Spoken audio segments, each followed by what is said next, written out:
দখলদারিত্ব করা যাবে না, চাঁদাবাজি করা যাবে না, ভয় ভীতি দেখানো যাবে না। আওয়ামী লীগ যা করেছে গত 15 বছর, আপনারা যদি তা করেন তাহলে তার পার্থক্য নিরূপণ করা হলো না।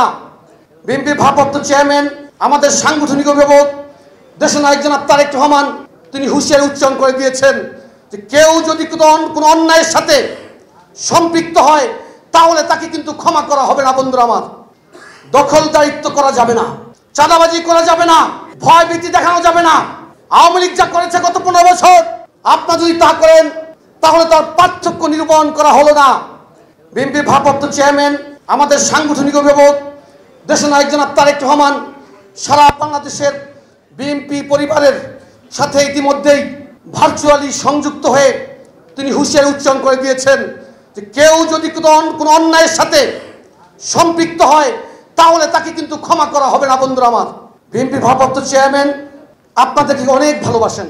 গত 15 বছর আপনারা তার প্রমাণ দেখেছেন।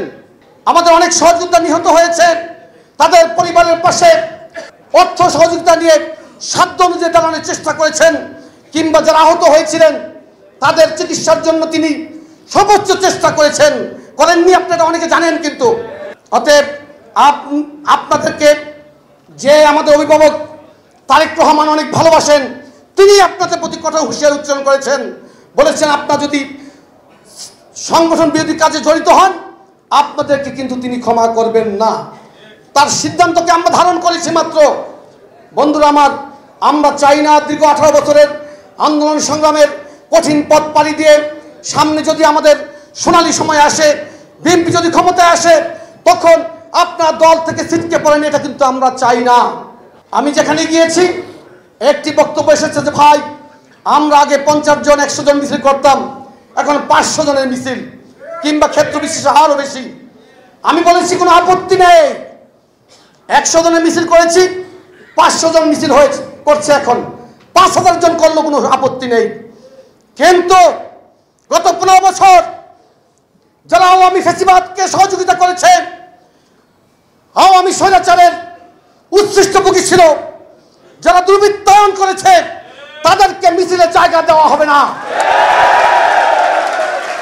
আর 500 কিংবা 5000 কোনো ব্যাপার নয়। আমাদের পোড় খাওয়া কর্মী যারা অনেক কষ্ট করেছে গত 18 বছর, তারা যাতে 500 বা 5000-এর মাঝখানে হারিয়ে না যায়, এর জন্য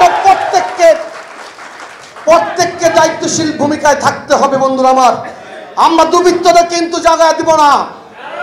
চিহ্নিত আওয়ামী লীগের যারা সমাজের জন্য শত্রু, দুর্বৃত্তপনা করেছে, তাদেরকে কোনোভাবেই দলে নেওয়া যাবে না। দয়া করে এমন কোনো কাজ করবেন না যেই কাজের কারণে বিএনপির জনপ্রিয়তা ক্ষুণ্ণ হতে পারে। কারণ আমরা চাই শীঘ্রই একটি নির্বাচন হবে বাংলাদেশে, যেখানে মানুষ স্বাধীনভাবে ভোট দিবে।